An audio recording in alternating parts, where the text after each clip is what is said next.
mas a gente vai começar. Já são 8h05 agora. Vamos dar início. Hoje a nossa quinta palavra, irmãos. Nós já falamos, vamos recapitular? Quem se lembra? Coloca aí no chat aí do YouTube.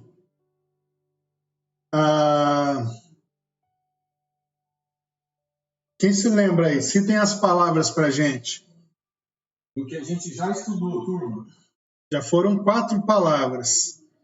4 características da dinâmica da igreja.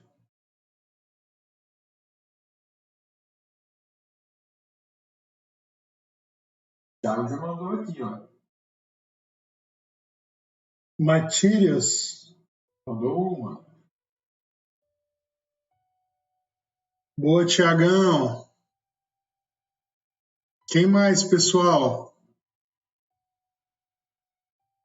Larissa repetiu. A mesma que o Thiago mandou. Bom que a escrita grega de vocês está ótima, viu, pessoal? Vamos lá, gente. Interajam conosco. Não é possível. Vamos lá, galera.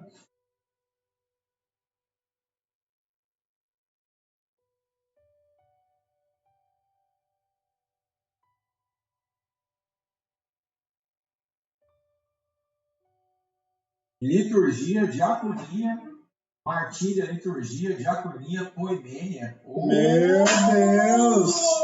Que povo, hein? Colou de onde, Larissa? É a Larissa que falou isso? Larissa mandou liturgia, poemênia, aí Sara mandou diaconia, o Isaías mandou martíria, liturgia, diaconia, depois que a galera tinha mandado. E mandou, aí a Larissa mandou poemênia, em seguida o Isaías mandou poemênia. Eu acho que o do Isaías deve estar com um delayzinho ali para chegar. Vamos lá, galera. Nós já falamos de martíria, nós já falamos de liturgia, já falamos de poimenia e já falamos de diaconia na semana passada. E hoje nós vamos falar de koinonia. Ei, recebi o coração do Pai, coração regenerado, coração transformado. Aí, ó, pra você que pensa que no ensino de quarta não tem dança. Boa. Pô, não dá nem pra vir pro irmão que tá do seu lado. Somos corpo, assim bem ajustado. Oh, meu Deus. Pô, gente, dá uma saudade de vocês não têm noção, cara. Então hoje nós vamos falar de koinonia. E para isso eu gostaria de começar fazendo a leitura. Adivinha? Adivinha qual é o livro da Bíblia? Atos. Qual capítulo? 2. Eu quero ler com vocês especialmente hoje para a gente começar o verso de número 44. Vamos lá? Atos 2, verso 44. Estamos na quinta palavra da nossa série, a koinonia. 7 palavras ou 7 características neotestamentárias da dinâmica da igreja, do trabalho da igreja, do ser igreja. Atos 2, 44. Só confirmando. Deixa eu só colocar o texto aqui para os irmãos. Um delayzinho pelos mesmos 30 segundos mesmo, mano. Isso é normal. Mas é absolutamente comum. Normal. Atos 2. Atos 2, 44, galera.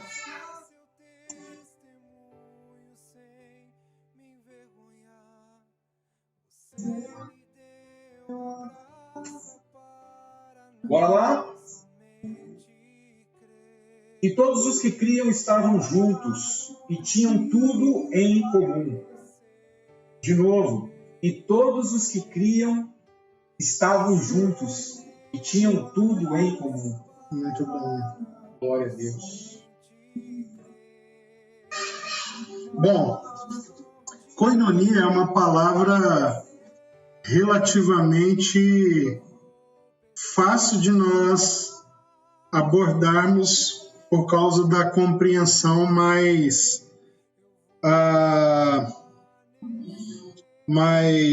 popular, não sei se eu posso chamar assim, mais discutida. Na verdade é que há uma familiaridade, né, mais comum com a expressão koinonia, porque muito se divulgou, muito se falou sobre isso, e já loguinho a gente vai ver por quê. Mas, semelhante a algumas coisas que mencionamos em cima das outras palavras, koinonia menos, mas também sofreu algumas percas de significado ao longo da construção religiosa, da construção institucional, sobretudo da Igreja Evangélica Brasileira da década de 80, mais forte da década de 90 para cá. Então, koinonia basicamente quer dizer comunhão. Sim. Né? Mas esse é um sentido bem básico, uma expressão bem simples, mas verdadeira para traduzirmos koinonia. Um sentido ainda mais básico do que comunhão. Então vamos lá. Primeiro, o sentido mais simples e mais completo do simples que poderíamos expressar ao traduzir koinonia seria comunhão. Os irmãos estão comigo? Ok? Mas ainda voltando, retrocedendo a uma simplicidade ainda maior para a expressão koinonia, mais basicamente falando, nós poderíamos traduzir koinonia por partilha ou por compartilhar. Rafa, fica à vontade, se você quiser falar, tá, mano. Mano, tem uma coisa que a gente já conversou várias vezes, tem uma coisa que a gente já conversou várias vezes, até sobre como ensinar nossos filhos, né? A diferença entre partilha e divisão. Sim. Cara, quando você me falou sobre aquilo pela primeira vez, eu achei muito interessante. Eu queria pedir para você compartilhar aquilo, que era uma forma bem simples, mas muito clara. É porque quando nós falamos, primeiro, divisão, não há divisão na linguagem do reino de Deus. Show. Divisão é sempre algo subtrativo. É sempre algo que arranca, sempre algo que tira. Então, por exemplo, o apóstolo Paulo vai advertir as igrejas para que não haja entre os irmãos divisão. Sim. Mas a gente usa no vocabulário divisão como sinônimo de partilha. Uhum. E é um equívoco por causa da linguagem que nós temos ser cultural e não bíblica. Então, ao compreendermos corretamente esse significado dessas expressões, nós precisamos nos esforçar para produzir uma alteração também na linguagem. Sim. Porque a linguagem, para nós, talvez não faça tanta diferença, apesar de fazer, mas fará muita diferença nas próximas gerações. Sim. Ok? Então, primeiro ponto. Segundo ponto. Quando eu penso em partilha travestida da linguagem de divisão, eu estou pensando na perca, então eu estou pensando na dor, estou pensando em mim, né? Que esse é o terceiro ponto, mas eu já preciso mencionar. E quando eu penso em partilha, eu estou pensando no outro. Então, divisão é quando eu olho para mim, e partilha é quando eu olho para o outro. Muito legal. Então, por exemplo, alguém poderia estar sendo enviado hoje da nossa casa. Sim. Para quem envia, nós estamos partilhando alguém.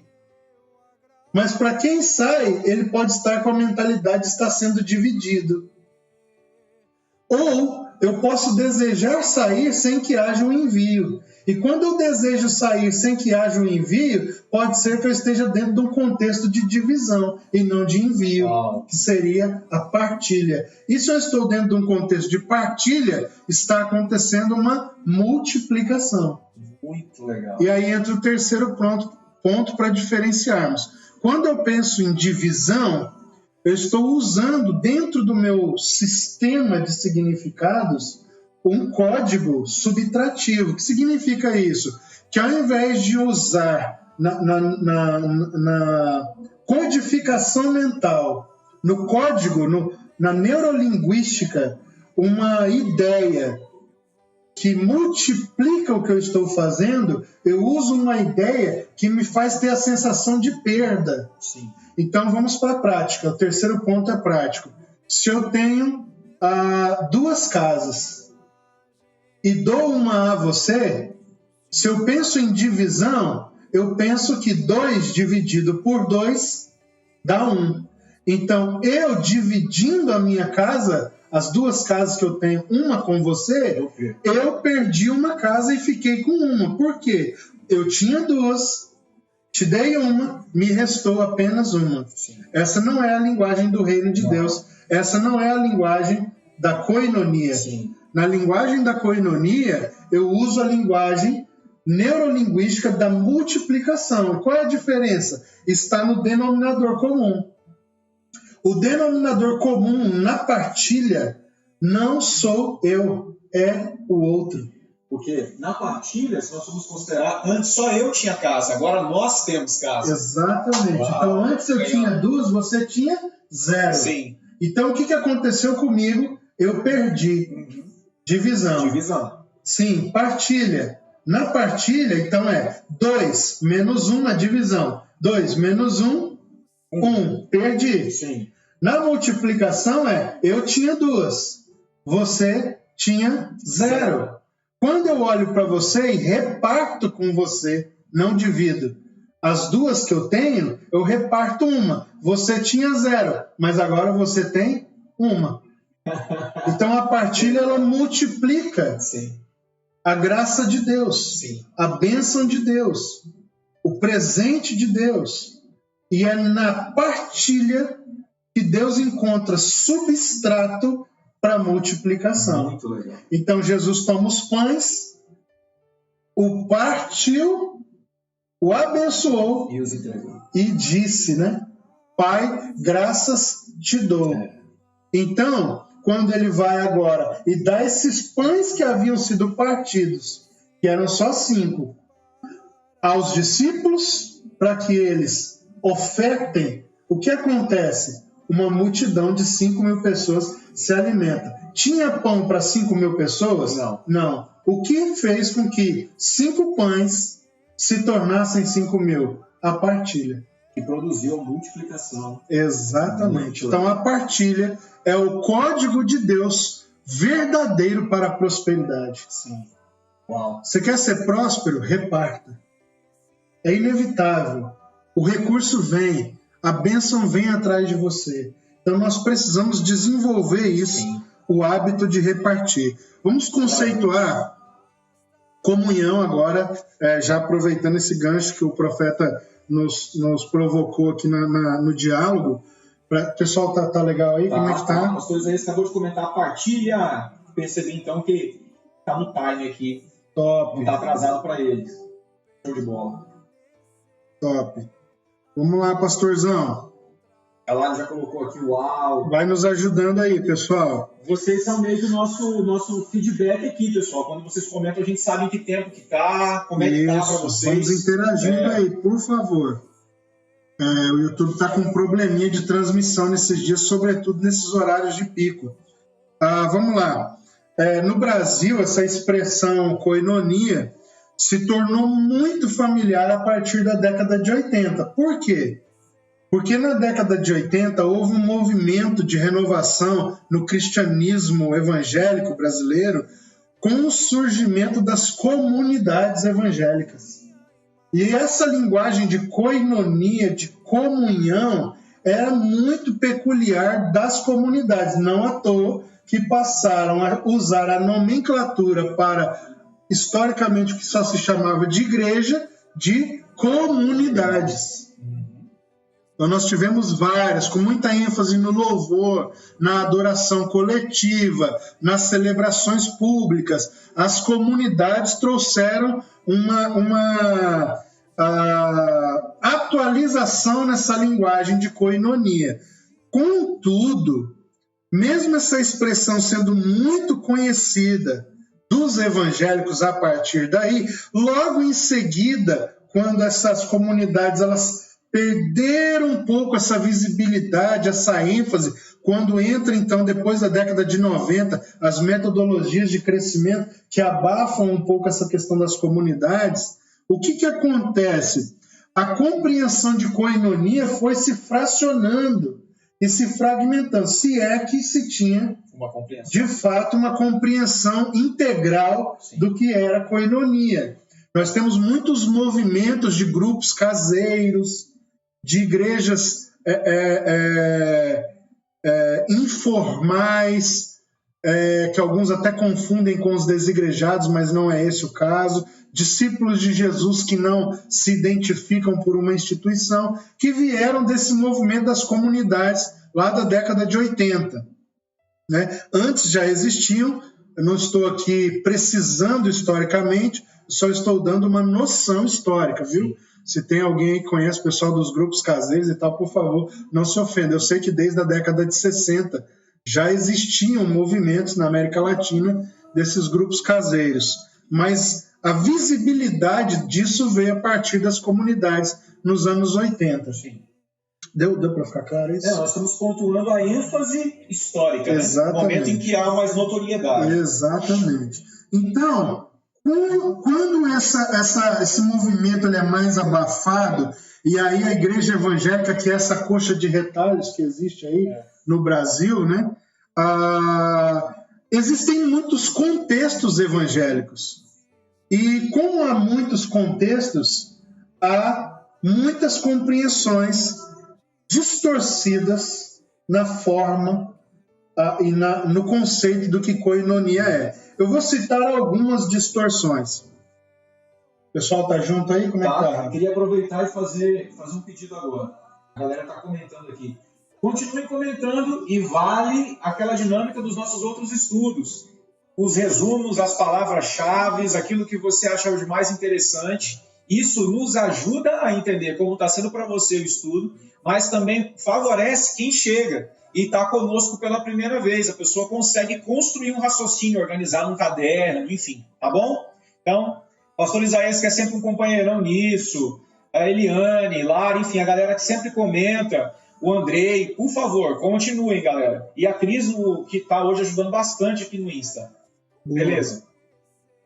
Então, vamos lá. Quero citar algumas das compreensões distorcidas que pode se dar à ideia e à compreensão e conceito de comunhão. Primeiro, em alguns ambientes evangélicos, comunhão é compreendida por uma perspectiva formal. Então, ou seja, o que é estar em comunhão, né? O que é koinonia? Alguns até usam essa expressão, né, Rafa? Você já deve ter ouvido. Koinonia é estar em comunhão. Exatamente. E o que eles querem dizer por estar em comunhão? É estar de acordo com as exigências da instituição ou da denominação ou daquela congregação. O que normalmente é verificado se a pessoa, o membro, né, usando a linguagem mais formal, está autorizada a desfrutar, sobretudo, da ceia do Senhor. Então, existe uma ênfase em específico para essa respeitabilidade desse código de conduta, né? Normalmente o pessoal fala, você está em comunhão com a igreja? Sim. O que isso significa? Você está liberado para ceiar? Sim. Então é uma leitura e uma compreensão estritamente formal. Vou repetir isso aqui. É muito formal. Muito formal.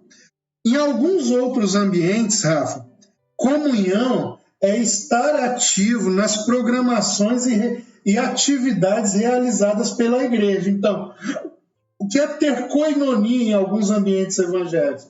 Você vai aos cultos? Você participa das programações, dos eventos? Sim. Então, você está em comunhão. Há outras perspectivas ainda, não vou citar todas aqui, irmão, porque senão a gente ficaria o resto do dia. Em outros lugares, comunhão é ter uma fé semelhante. Ou seja, comunhão é sinônimo de ortodoxia. de alinhamento doutrinário. Veja bem, eu não estou dizendo que nenhuma dessas coisas, nem essa que estou citando agora, nem as anteriores, não podem compor comunhão. Eu estou dizendo que em alguns lugares comunhão é sinônimo disso. Há muitos irmãos que não têm vida comum nenhuma, mas pensam de maneira semelhante. E isso para eles é ter comunhão. Muito bom, muito bom. O pessoal fez um resumo aqui no Insta. 1, compreensão formal. Ótimo. 2, estar ativo nos cultos, nas programações. E 3, seria esse alinhamento doutrinário. Isso, ortodoxia. Exatamente. Nós podemos até citar, acho que sem ofender os irmãos, sim, nós temos nos grupos reformados comunidades inteiras de pessoas que têm na sua fé comum, ou seja, no seu credo, um apego e um reforço tão forte que as pessoas praticamente não se encontram fora das reuniões públicas de convocação da igreja, como culto, escola bíblica, ou etc., mas como eles pensam muito parecido, compreende-se que se está em plena comunhão por ter acordo doutrinário. Sim. Em outros lugares ainda, comunhão pode ser compreendida como solidariedade, alteridade, né? Como compaixão. Bom, enfim, por aí vai, a lista é muito grande do que se na igreja evangélica se compreende por koinonia. Enfatizar que a gente não está aqui fazendo uma leitura sobre estes, mas pegando a leitura destes. Nós só estamos constatando, a gente está repetindo aquilo que é a leitura. Agora, apesar de dizer todas essas perspectivas, Rafa, eu ainda gostaria de fazer um censo mais comum do que são os evangélicos brasileiros. Primeiro, eu afirmei os grupos. Uhum. Agora eu quero dizer que entre esses grupos todos, ainda há uma mentalidade mais generalizada sobre o que é comunhão, que permeiam todos esses ambientes. Normalmente, na igreja evangélica do Brasil, se pensa que koinonia é sinônimo de reunião. Que comunhão significa se reunir. E aqui entra, então, a confusão que nós queremos dirimir aqui, pelo nosso ensino. Interessante. A confusão entre estar junto e estar em comunhão. Muito bom. Muito bom. Por quê? Eu posso estar com você, eu posso até fazer coisas com você e não ter com você comunhão. Muito legal. Vamos partir daí. Então, a pergunta que nós procuraremos responder, tentando ser o mais pedagógico aqui possível aos irmãos, tendo em vista que nós estamos no ensino, é: o que de fato é comunhão? Muito bom. Podemos avançar dentro disso? E aí nós vamos construir um caminho por duas vias. A primeira, desenvolvendo essa ideia de maneira rápida, não vou abordar muitos exemplos, mas construindo uma história bíblica sobre o que é comunhão. Primeiro, comunhão tem a ver com integralidade. Muito bom. Integralidade. Por quê? Onde começa, estou no ponto número 1, onde comunhão aparece pela primeira vez nas Escrituras? Em Deus. É fato. É fato. E disse Deus: façamos o homem a nossa imagem, conforme a nossa semelhança. Que incrível isso. E em seguida nós temos na história já o surgimento, né, a partir de Deus, da criação do homem. E aí, logo em seguida, o segundo movimento, então, trinitário, ao criar o homem, é criar o homem coletivo.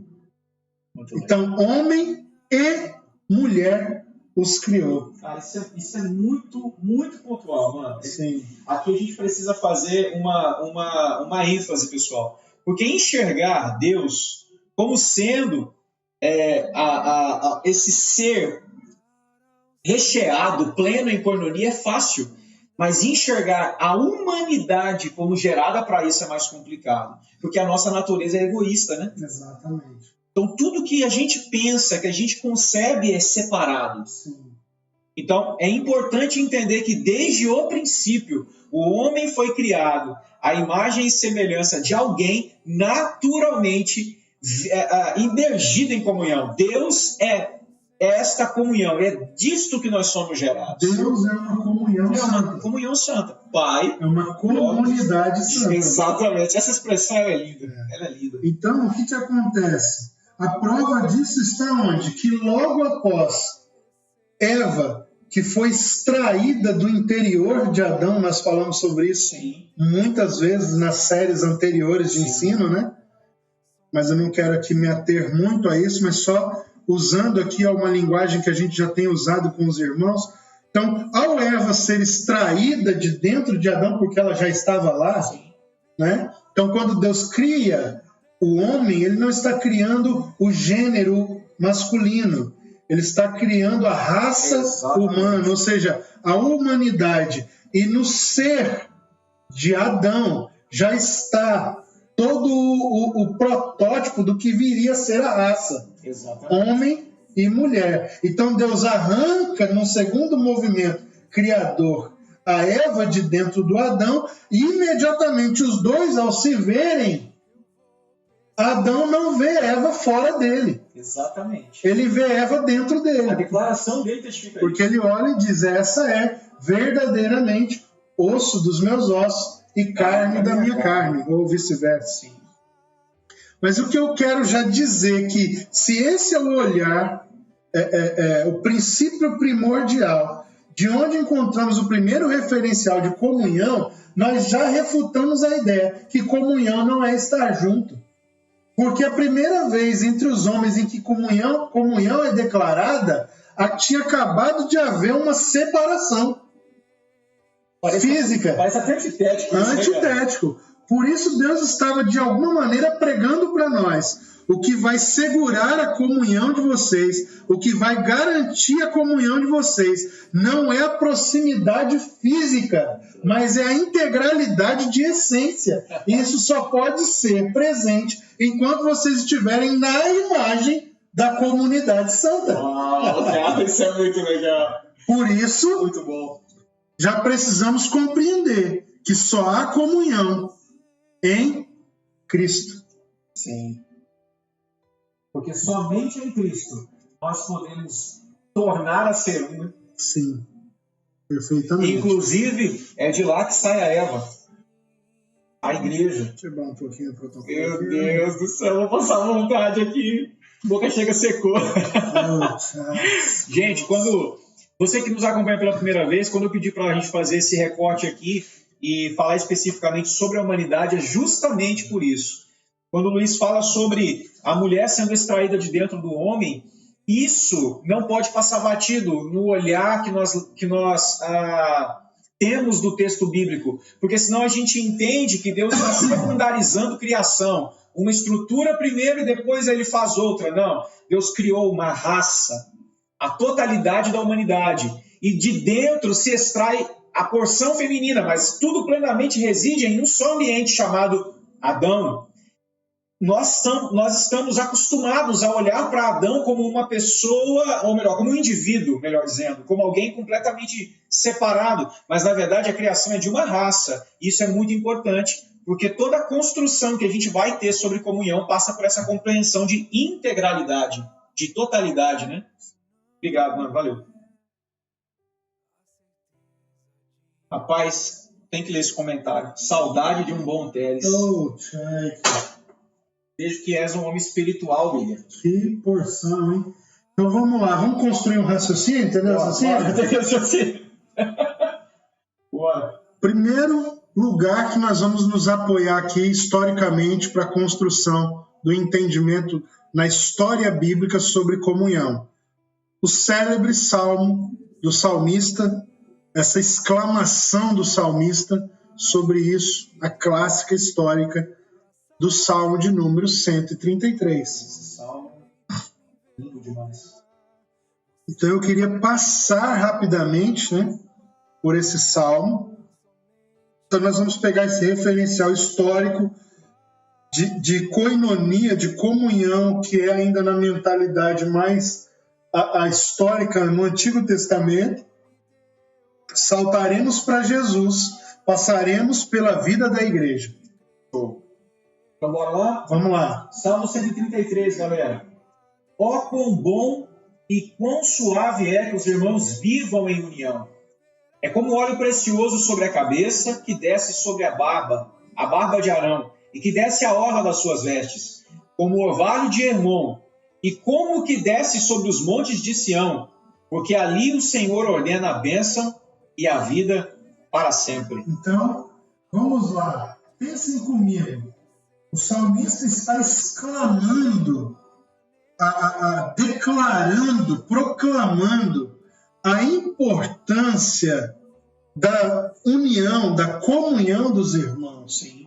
Eu não vou aqui, o salmo é cheio de significados, né? Cheio de pérolas preciosas, mas eu quero só me ater aqui ao finalzinho, quando ele diz, né? Ele faz uma expressão, ó, como é bom e agradável viverem unidos os irmãos, ou viverem juntos os irmãos, e aí ele termina dizendo que ali o Senhor ordena a bênção e a vida para sempre. Pergunto, qual é o único lugar em que Deus ordena a vida e a bênção hoje? Neste lugar chamado comunhão, unidade? É em Cristo, né? Ah, sim. Fato. Todas as coisas foram benditas em Cristo. Efésios capítulo 1, né? O salmista não sabia disso, Sim. mas ele estava apontando para isso e nos mostrando, então, o fundamento da comunhão. Porque o fundamento da comunhão é Cristo.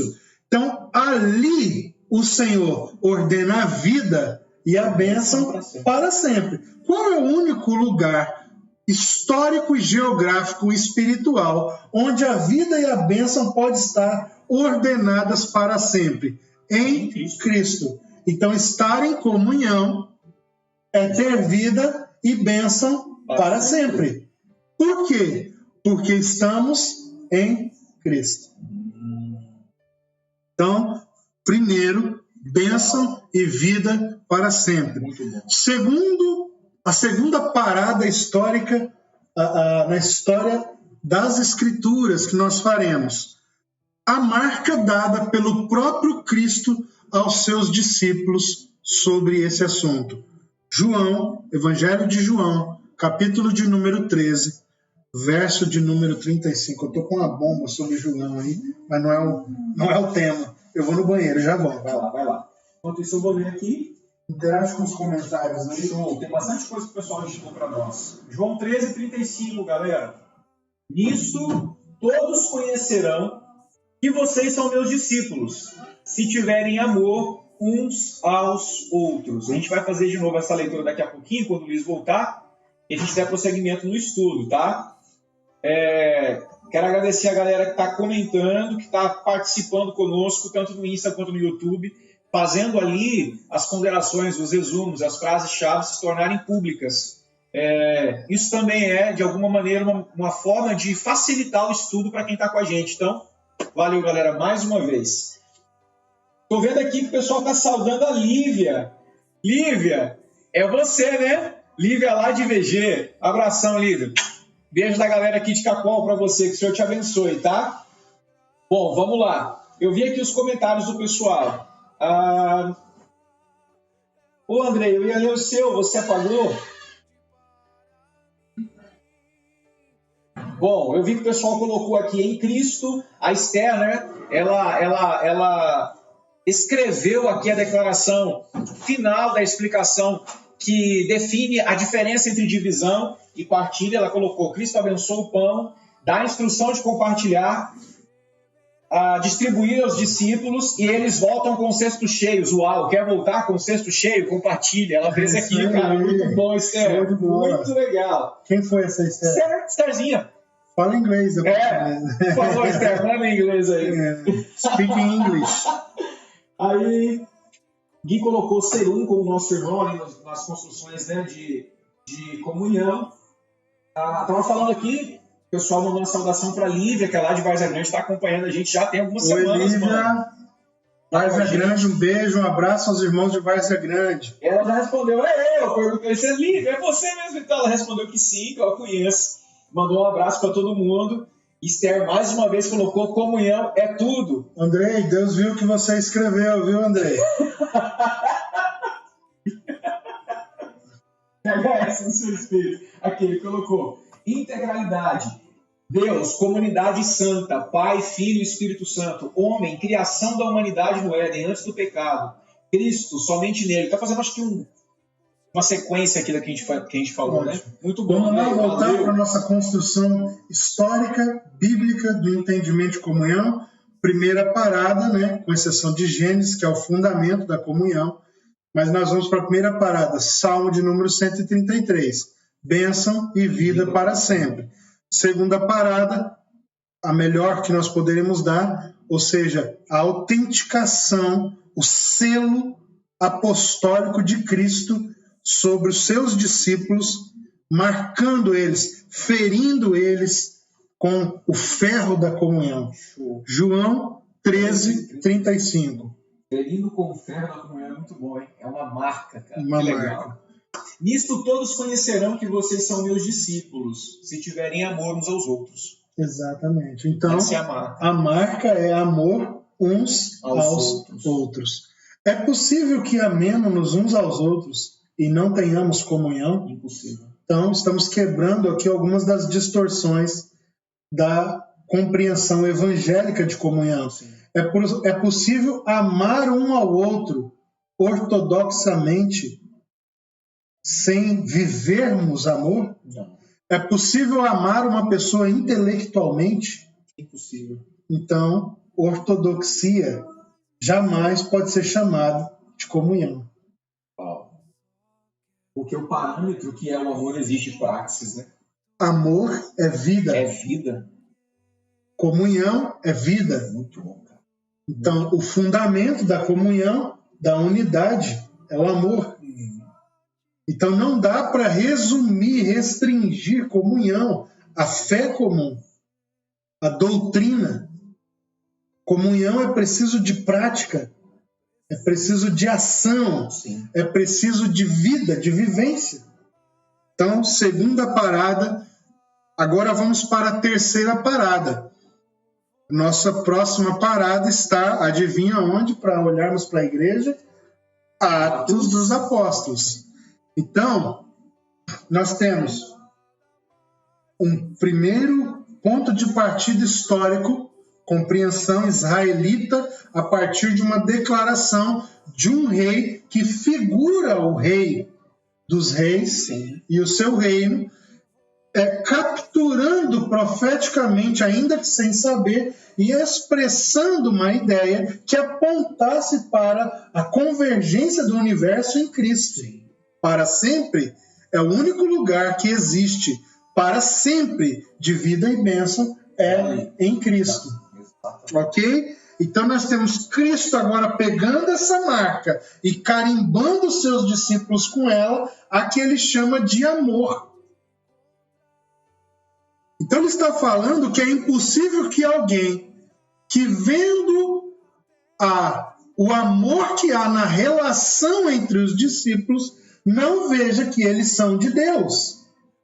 Em outras palavras, Jesus está dizendo que o amor que habita em vocês será expresso ao lado de fora. E a isso é que nós chamamos de comunhão. Uau, é uma externalização. O amor expresso do lado de fora. Então eu sempre digo que comunhão é a roupa vista do lado de fora da unidade. A unidade é o fundamento. Sim. E a comunhão é a prática. Muito legal. Então, a unidade é o fundamento que dá raiz, base para a comunhão. A comunhão é o lado prático da roupa que se chama unidade. Muito bom. Tudo bem?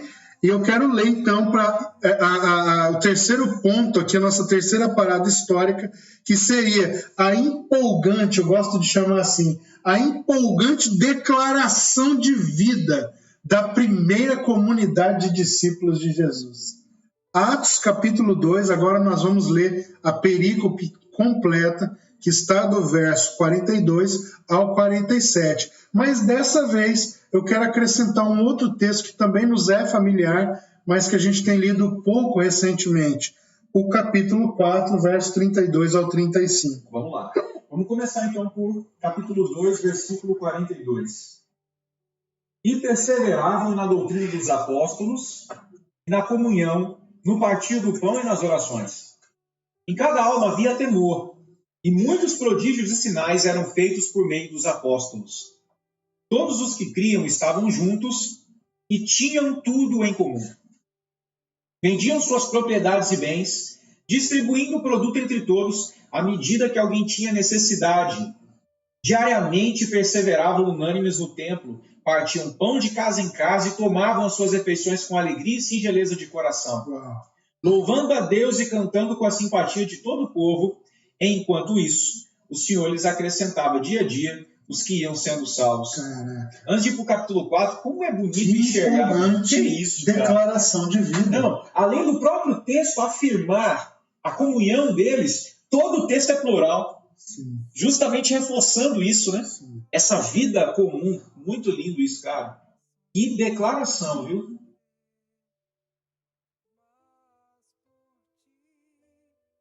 E aí pergunto, ortodoxia pode andar dissociada de ortopraxia?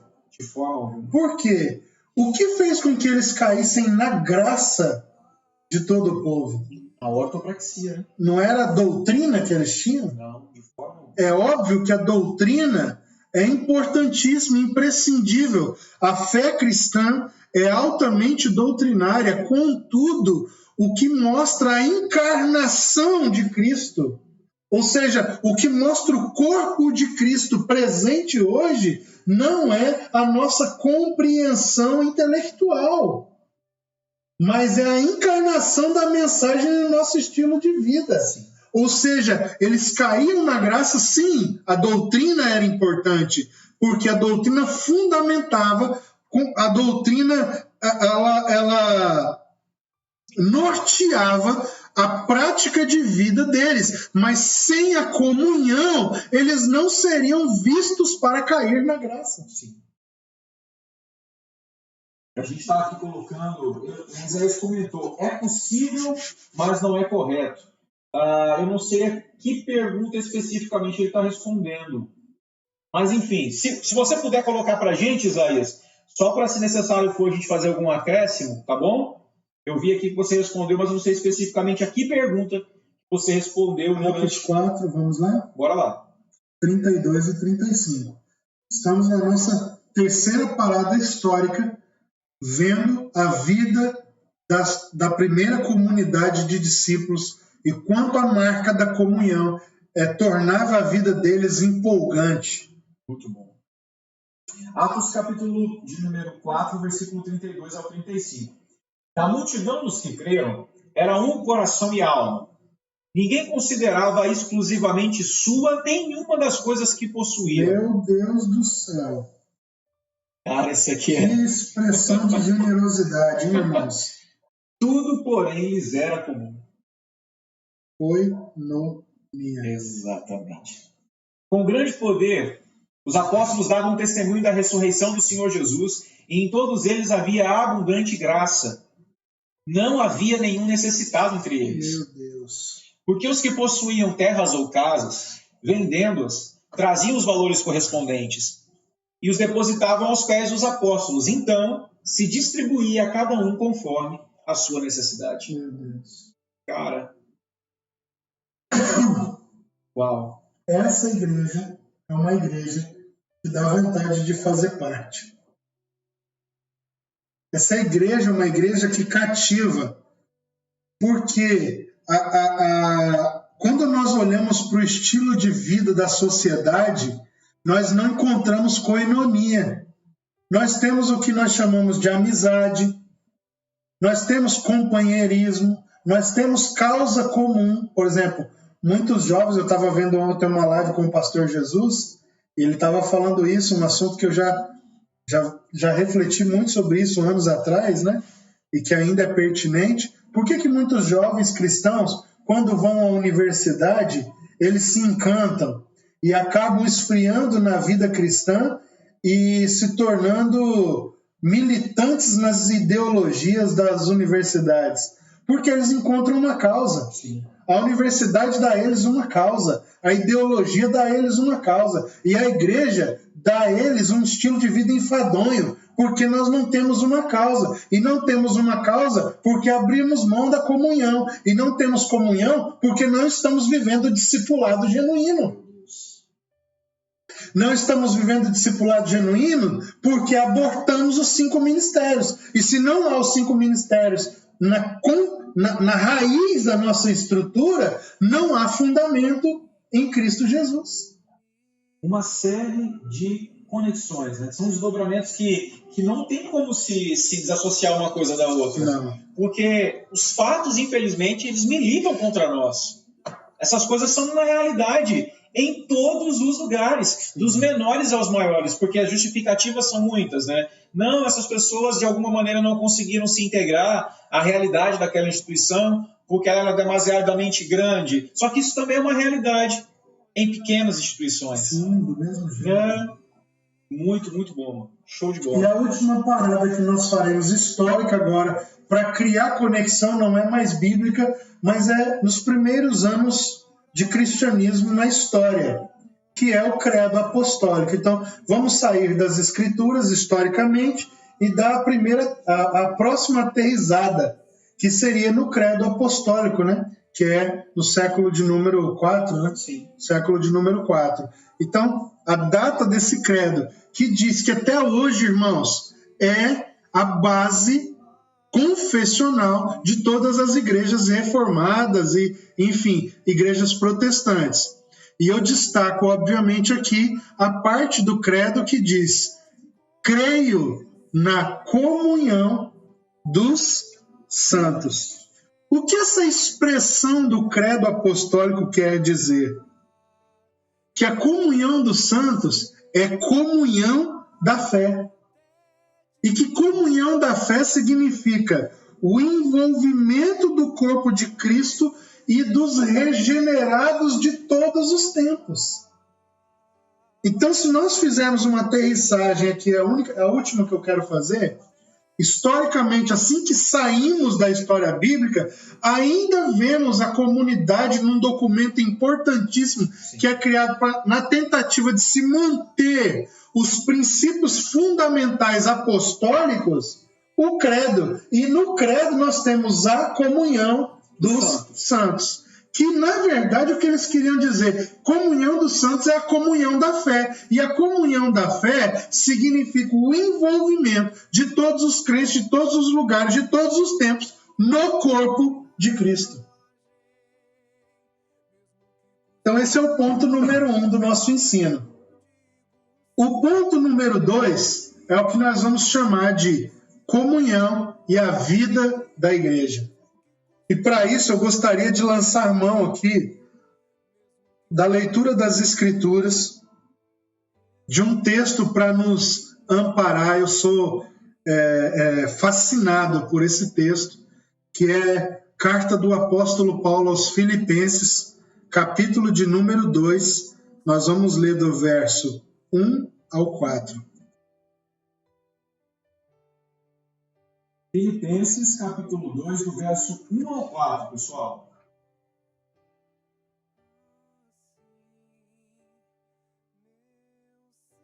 Vamos lá? Filipenses, capítulo 2, dos versos 1 ao 4.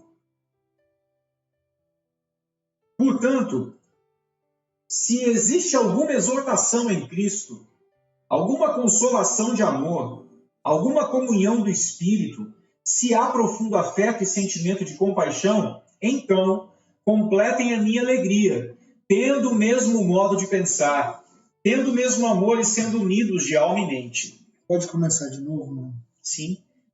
Portanto, se existe alguma exortação em Cristo, alguma consolação de amor, alguma comunhão do Espírito, se há profundo afeto e sentimento de compaixão, então completem a minha alegria.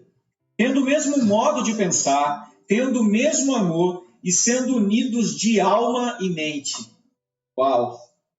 Não façam nada por interesse pessoal ou vaidade, mas por humildade, cada um considerando os outros superiores a si mesmo. Não tendo em vista somente os seus próprios interesses, mas também os dos outros. Cara, é um texto que fecha, né? Justamente essa possibilidade de ser apenas uma conexão mental, ideológica, racional, ortodoxia. Quando você fala de alma, a sugestão é de um envolvimento emocional, de algo que vai além da razão, né? Não na divisão de um homem, mas é algo pleno, algo inteiro. Até porque aí em seguida vem, não façam nada por interesse pessoal ou vaidade, mas considerando os outros superiores a si mesmos. Cara, que lindo isso aqui, muito top. Então, irmãos, eu quero aqui agora caminhar para as afirmações, então, bíblicas de que é comunhão. Primeiro ponto, fizemos uma construção, desenvolvemos as ideias pelas escrituras historicamente. Sim. E agora nós vamos falar sobre comunhão, a vida da igreja. Então, primeira afirmação, comunhão é estar em Cristo. Por que eu gosto tanto desse texto que o profeta leu para nos ajudar? Primeira declaração que eu destaco é quando ele diz, volta lá o texto, por favor. Sim. Quando ele diz alguma comunhão do Espírito, ele faz uma ponte afirmando em seguida se há os entranháveis afetos e misericórdias ou compaixões.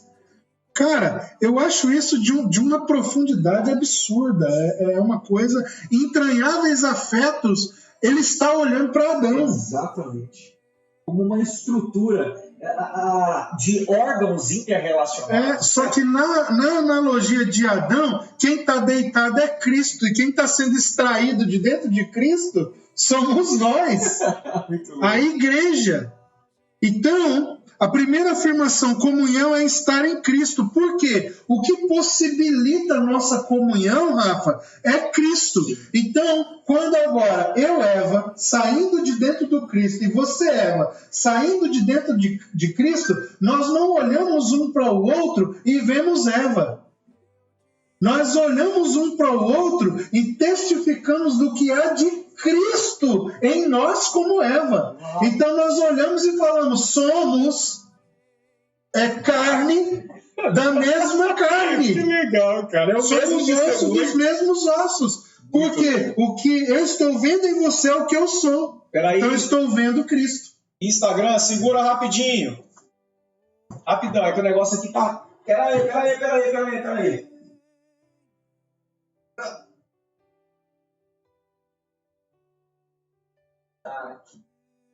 Top isso, velho.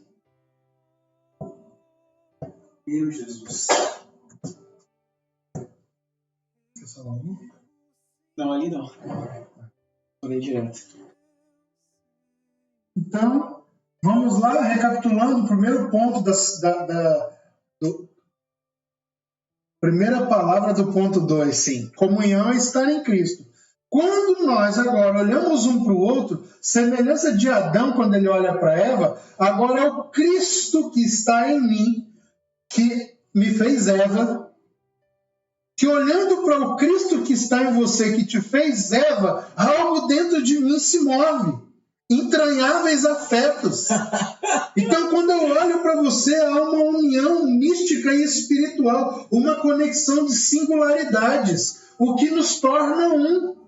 Não na nossa individualidade, mas na nossa complementariedade. Então isso nos torna a Eva do Cristo.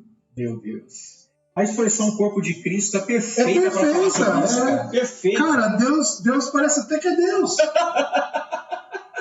Sabido? Cara, então, em Deus não há sombra de dúvidas, né? Então, o que me torna um com você não é o cara legal que o Rafa tá ficando, mas é o Cristo que habita o Rafa e habita o Luiz. Então, o que nos faz ter comunhão não é o Luiz e o Rafa, mas é o Cristo em Luiz e o Cristo em Rafa. Uau, glória a Deus. Fora de Cristo, não há não há comunhão. Show. Segunda afirmação, comunhão é ter tudo em comum. Porque se comunhão é estar em Cristo, não pode haver nada de Cristo que não seja repartido entre nós. Uau. É de Cristo, né, mano? Sim. O que pode nos afastar, então? É somente aquilo que nós não estamos dispostos a partir. Por isso que quando o jovem... Pega essa no seu espírito.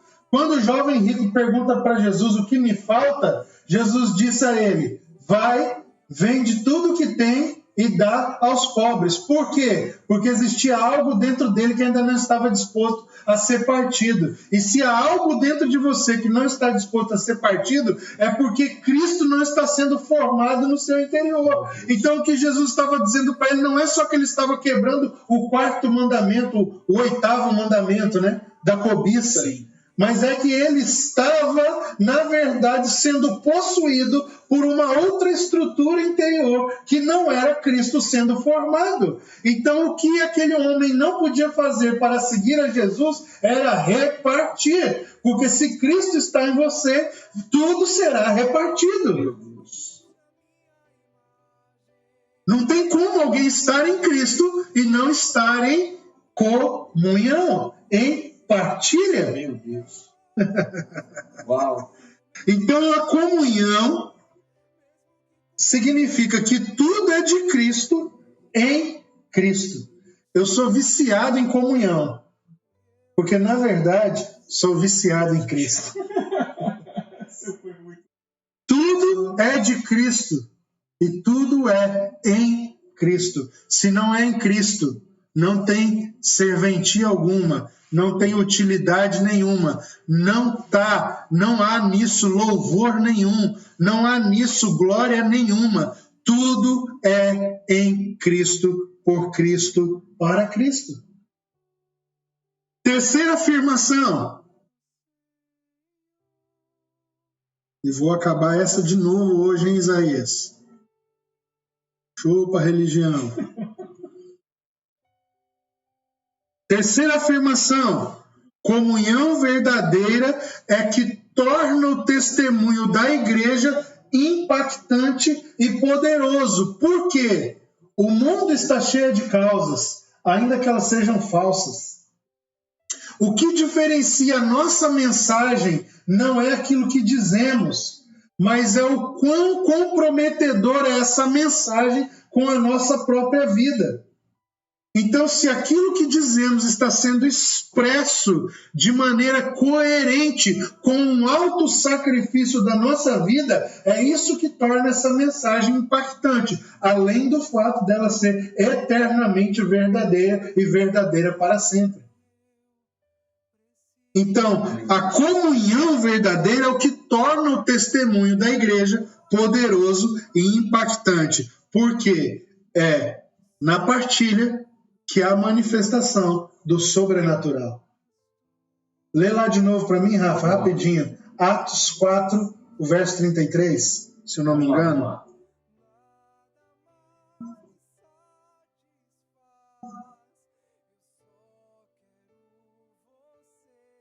Com grande poder, os apóstolos davam testemunho da ressurreição do Senhor Jesus, e em todos eles havia abundante graça. Não havia nenhum necessitado entre eles. Então, primeiro, com grande poder, davam testemunho da ressurreição. Por que eles faziam isso? Lê o 32. Da multidão dos que creram era um coração e alma. Ninguém considerava exclusivamente sua nenhuma das coisas que possuía. Qual é a consequência disso? Com grande poder. Os apóstolos davam testemunho. Meu Deus. Porque ninguém tem mais nada por seu. O que sobra? Só o sobrenatural de Deus, porque tudo é por Cristo e em Cristo. Muito legal. A comunhão é a expressão de que tudo é por Cristo e tudo está em Cristo. Quarta afirmação. Comunhão são os entranháveis afetos de misericórdia. E aqui eu quero chamar a atenção, abrir um parênteses para dizer a que ponto eu estou chamando a atenção ao afirmar que comunhão são os entranháveis afetos de misericórdia. A vida de mãos estendidas. Sim. Cara, se você está em Cristo, você pode não ter os braços físicos, não ter as pernas físicas, mas se você está em Cristo, você está de mãos estendidas, mesmo não tendo braços. Quer ver uma loucura? Jesus, no Evangelho de Marcos, vai ao templo, à sinagoga, num sábado para ensinar. E lá chegando, existia um homem entre os judeus das mãos mirradas. Sim. E Jesus, no sábado, se põe no lugar de ensino e chama aquele homem para perto. E ao chamar aquele homem para perto, que estava com as mãos para trás para que ninguém visse, porque ele estava impuro para ficar ali, Jesus cura aquele homem de que maneira? Mandando que ele estenda as mãos. Tem muita gente que está na congregação, mas está impuro. Não porque não tem condições emocionais, financeiras e até mesmo espirituais de estar na congregação, na sinagoga, mas porque não consegue mais estender as mãos. Jesus cura aquele homem, ordenando que ele estenda as mãos. Estende as mãos. E ao estender as mãos, aquele homem é curado por dentro. Talvez o que está matando você não é só ortodoxia. Talvez o que está ferrando a sua vida espiritual, até mesmo talvez na sua empresa, cara, não é sua capacidade de empreender, não é sua inteligência, não é sua habilidade carismática de relacionamento. É suas mãos que estão mirradas. Você não consegue estender a mão para ninguém. Só pensa em si mesmo. Volta lá para Filipenses 2, Rafa.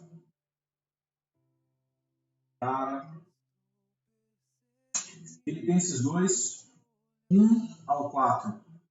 Portanto, se existe alguma exaltação em Cristo, alguma consolação de amor, alguma comunhão do Espírito, se há profundo afeto e sentimento de compaixão, então completem a minha alegria, tendo o mesmo modo de pensar, tendo o mesmo amor e sendo unidos de alma e mente. Não façam nada por interesse pessoal ou vaidade, mas por humildade, cada um considerando os outros superiores a si mesmo, não tendo em vista somente os seus próprios interesses, mas também os dos outros. Meu Deus, não preciso dizer nada, né, Rafa? Cara, Só queria ler de novo para refrescar a memória dos irmãos. O que é entranháveis afetos de misericórdia? A vida de mãos estendidas. Compartilhar alegria. Compartilhar tristezas. Compartilhar o cuidado do outro sobre mim. Compartilhar o meu cuidado sobre alguém. É receber a edificação e ser edificação. É ser consolado pelo outro e ser consolo para alguém. Essas são as entranháveis, ou os entranháveis afetos de misericórdia. A quinta afirmação sobre a comunhão ser a vida da igreja. A noção de responsabilidades reais que temos uns para com os outros. Eu não vou nem comentar essa. Cara, se somos irmãos, se estamos em Cristo, fomos possuídos por uma responsabilidade real, uns para com os outros. Ponto final. E por fim, a última afirmação que quero fazer é a alegoria das juntas e ligaduras. Comunhão é a vida vivida como juntas e ligaduras. E para isso eu gostaria de ler o último texto aqui do nosso segundo ponto, que está Efésios capítulo 4, verso 16 e Colossenses capítulo 2, verso 19. Pensei que falaria menos hoje por causa do dente. 4,16. Tá doendo. Se ele estiver online. Doutor, me ajuda. De quem todo o corpo, bem ajustado e consolidado pelo auxílio de todas as juntas, segundo a justa cooperação de cada parte, efetua o seu próprio crescimento para a edificação de si mesmo em amor. Lê de novo. De quem todo o corpo, bem ajustado e consolidado pelo auxílio de todas as juntas. Pelo auxílio de quantas juntas? Todas. Não é dos pastores juntas? Apóstolos juntas? Profetas juntas? Diáconos juntas? Líderes juntas? É de quais juntas? Todas as juntas. Todas as juntas. Segundo a justa cooperação de cada parte, efetua o seu próprio crescimento para a edificação de si mesmo em amor. Ah, o amor. Está lá de novo o amor, irmãos. Vamos agora para Colossenses 2,19. E assim nós caminharemos para a conclusão dessa palavra, essa característica da igreja neotestamentária, a koinonia. E não retendo a cabeça, a partir da qual todo o corpo, suprido e bem vinculado por suas juntas e ligamentos, ou juntas e medulas, juntas e ligamentos, está aqui nessa versão, cresce o crescimento que vem de Deus. Vou ler de novo. E não retendo a cabeça, a partir da qual todo o corpo, suprido e bem vinculado por suas juntas e ligamentos, cresce o crescimento que vem de Deus. Então, o que é que o apóstolo Paulo está chamando aí de juntas e ligamentos? A comunhão cristã. Enfim, irmãos, apontando agora para a nossa conclusão desse ensino, eu gostaria de destacar algumas coisas. Primeiro, a comunhão dos santos é a única realidade do corpo de Cristo. Se você não está em comunhão, você não é corpo de Cristo. Se você não vive comunhão, você não é corpo de Cristo. Se você não pratica comunhão, você não é corpo de Cristo. Porque o Watchman Nee disse, eu também já ensinei sobre isso na nossa comunidade, que a vida espiritual nada mais é do que consciência e vida. Vida essa que só pode ser vivida no corpo de Cristo. Não existe alternativa, mais uma afirmação que eu gostaria de apontar. Não existe alternativa para a vida eterna. A dinâmica de nossa vida espiritual precisa estar submissa e interdependente da koinonia. Não tem outro jeito de viver vida eterna. Ou existimos na nossa dinâmica de vida espiritual submissos e interdependentes da koinonia, ou não temos vida eterna. E por fim eu queria ressaltar, mais uma vez, tentando ser bem didático, para os irmãos aproveitarem o máximo possível, principalmente aqueles que anotam e revisam depois. Koinonia como participação. E eu queria ler alguns textos bíblicos que falam sobre isso. E em seguida, para concluir, eu vou falar de 4 participações que são fundamentais para vivermos em comunhão. Eu quero ler rapidinho primeiro Atos 2,42, vamos só fazer um bate-bola nos textos, depois eu falo das 4 participações. Atos 2,42. E perseveravam na doutrina dos apóstolos, na comunhão, no partir do pão e nas orações. Romanos 15, 26. É bem alto, mano. Tá. Não tem 26? Acho que eu não tenho. Sim, tem sim. Tem? Porque a Macedônia e a Acaia resolveram levantar uma coleta em benefício dos pobres, dentre os santos que vivem em Jerusalém. Participação. 1 Coríntios 1, 9. Fiel é Deus, pelo qual vocês foram chamados à comunhão de seu Filho Jesus Cristo, nosso Senhor. Participação. Gálatas 2, 9.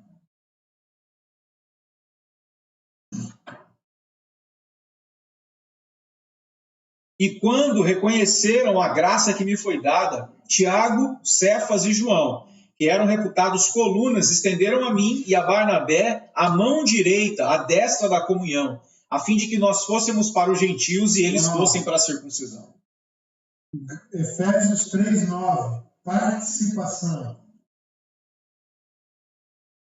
Essa o César deve saber de cor. E manifestar a todos qual é a dispensação do mistério que durante tempos passados esteve oculto em Deus, que criou todas as coisas. Filimão, 1:6. Glória. Oro para que a comunhão da sua fé se torne eficaz, no pleno conhecimento de todo o bem que há em nós para com Cristo. Meu amigo. Hebreus 13:16. Não se esqueçam da prática do bem e da mútua cooperação, pois de tais sacrifícios Deus se agrada. 1 João 1:3. O que vimos e ouvimos, anunciamos também a vocês, para que também vocês tenham comunhão conosco. Versos 6 e 7. Se dissermos que mantemos comunhão com Ele e andarmos nas trevas, mentimos e não praticamos a verdade. Se andarmos na luz, como Ele está na luz, mantemos comunhão uns com os outros, e o sangue de Jesus, seu Filho, nos purifica de todo o pecado. Meu Deus. Agora vamos ser didáticos. Quero que você leia para nós primeiro, Rafa, 1 Coríntios 1:9, mais uma vez, e aí nós vamos destacar o que é participação. Primeiro ponto, participação na salvação. Fiel a Deus, pelo qual vocês foram chamados à comunhão de seu Filho Jesus Cristo, nosso Senhor. Participação na salvação. Participação na ceia do Senhor, na mesa do Senhor. 1 Coríntios 10:16. Os 4 aspectos da participação. Não é fato que o cálice da bênção que abençoamos é a comunhão do sangue de Cristo? E não é fato que o pão que partimos é a comunhão do corpo de Cristo? Uau. Muito legal. Terceira participação na experiência dos sofrimentos. Uau! 2 Coríntios 1:7, acho que é isso, não sei se eu anotei certo. Bora lá. A nossa esperança em relação a vocês é sólida, sabendo que, assim como vocês são participantes dos sofrimentos, assim também serão participantes da consolação. Hebreus 10:33. Você está em Cristo, irmão? Você está aí ainda? Vocês estão aí? Parece que eu estou ouvindo os cri-cris aqui pela internet. Rapaz, a galera tá enlouquecida no YouTube, mano. 10:35. Opa, 13, né? 33. 10:33, desculpe. Em certos momentos, vocês foram transformados em espetáculo, tanto para serem insultados quanto para serem maltratados. Meu Deus. Em outros, vocês se tornaram coparticipantes com aqueles que foram tratados assim. Que é isso, Brasil? Meu Jesus. Meu Jesus. O último verso que eu quero ler aí na terceira participação, Apocalipse 1:9, para não ficar só nas nossas palavras. Ai, ai. Eu, João, irmão e companheiro de vocês na tribulação, no reino e na perseverança em Jesus, estava na ilha chamada Pátimos por causa da palavra de Deus e do testemunho de Jesus. E a quarta e última participação, a participação na comunhão com o Espírito. Uau! 2 Coríntios 13:14.